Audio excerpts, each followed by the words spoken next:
stats on Florida jobs and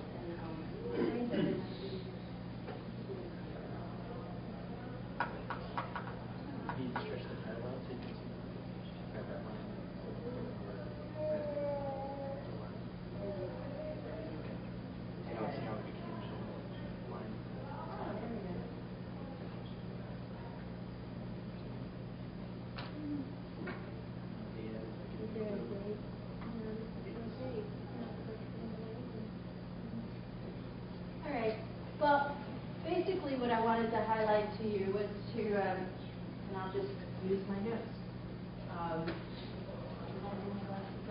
but to give you some numbers with regard to the jobs that can be created in terms of retrofitting or welding, etc.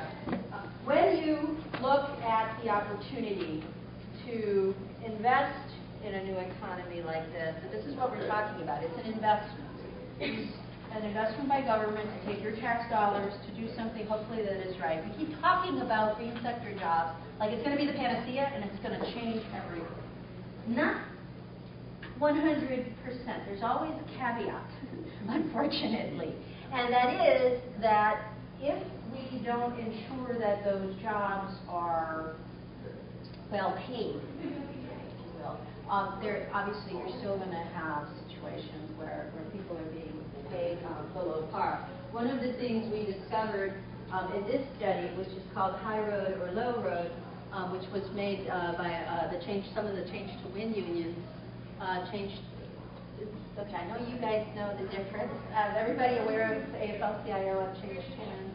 Should I explain it a little bit? Okay, AFL-CIO and had a little bit of a split. And some of the unions broke off and created their own federation called the Change to Win Federation. Yeah, I think I live in that world, so I take it for granted. But that includes the Teamsters, and I hear the Service Employees International Union. Not a lot of unions, but it's some. But they, in that split, there's been a challenge back and forth of philosophies between the AFL-CIO, which is the older establishment in the union world, versus this new group that is, although I heard rumors it might come back, but anyway. This group came up with this whole policy plan. They really started to examine what was going on in the green sector jobs. And what they saw, especially in the recycling aspects, that there's a problem. There's a serious problem. And oftentimes these are the jobs that Latinos are in. The Teamsters did a study specifically of waste management. Has anybody seen those beautiful ads for waste management, the beautiful green trucks, and we're going to recycle everything, and they're so great? Oh yeah, they're great, all right. Let me tell you what the problem is. The workers are oftentimes exposed, and this is not in every plant, this is in some of them, this is particularly out in California, when they're doing that separation of recycling, etc., especially with the chemicals. There's something they call the white sludge, and it's basically dumping of everything, paint, thinner, any kind of chemical, etc. And they're in those rooms. They don't necessarily have the proper safety equipment, etc. So we have to bear in mind, no matter what we do, there's always a good side and there's a downside. With the downside, let's make sure that as we engage in these new, wonderful types of technologies and we're taking care of the environment, that we also take care of our workers. Because obviously worker safety is critical. When you look at the number of Hispanics who are the victims of fatalities on the job or who are injured on the job, it's very, very high. And it doesn't go down, it's been going up steadily. Since the statistics were being gathered, I believe in I think they started gathering them in 1992, something? 80 something? Yeah, okay, 82 then, 82, 83. The numbers have gone up 86% for Latinos in terms of fatalities and injuries on the job. So it's a steady growth, it's a problem, and something that we need to address and think about, but also it's also because of the types of jobs we tend to engage in, and the lack of training on safety issues, which, I mean, I'm going to promote unions.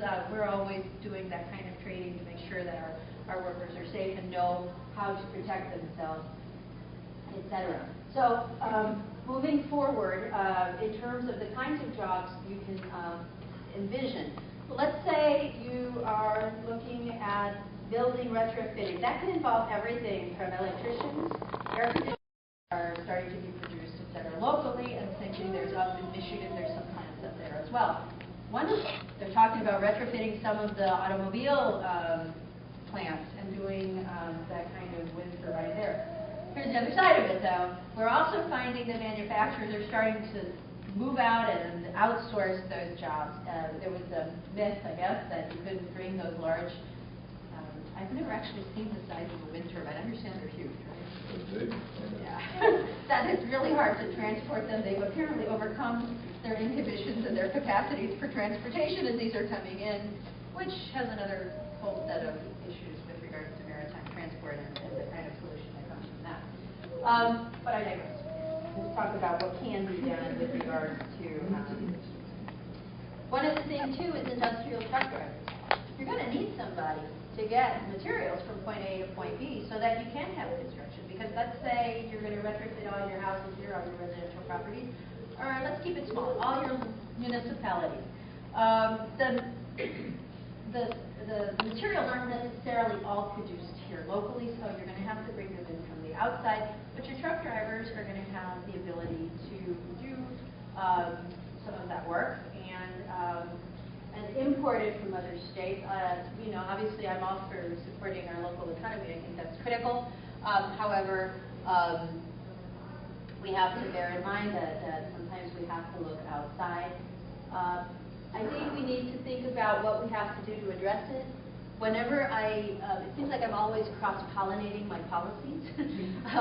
We've been working on the economic stimulus package, but we've also been working on other legislation, the green sector jobs on the House side that Congresswoman Solis proposed, and then the climate change bill, the energy bill that came out last year. And it's amazing how they all overlap and how certain things keep coming up, popping up, etc. I think one of the things that we have to bear in mind, and I was very happy to see this in the stimulus bill, is that when people lose jobs, they're going to need retraining. Especially with this new technology, we're going to have to know how to be able to put it into practice, etc., and produce, if you will, so that we can have a job. Make sure that those education funds don't get slashed. Make sure that there's bilingual training. Make sure that there's, or at least bilingual access for adults, etc., so that we can better integrate ourselves into the community and make better jobs, make better money, I should say, get those big jobs. It's really important also that we really think about, from a policy perspective as individuals, as advocates, where we put those dollars so that we get the maximum bang for the buck.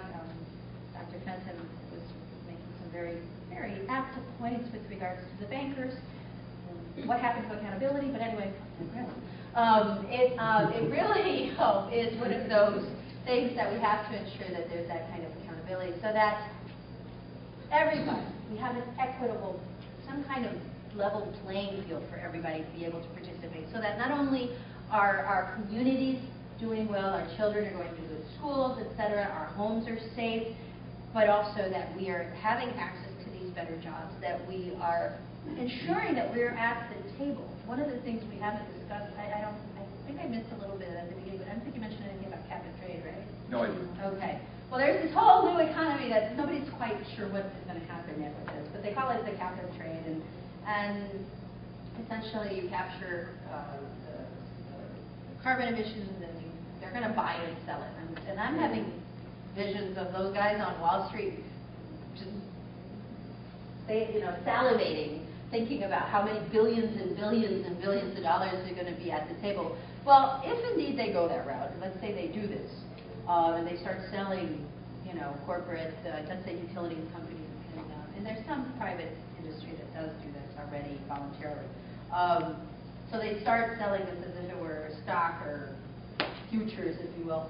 Then that economy, we better make sure that our communities that are exposed in the manner that they are have access to some resources from that big money market that's going to be created to improve the condition of the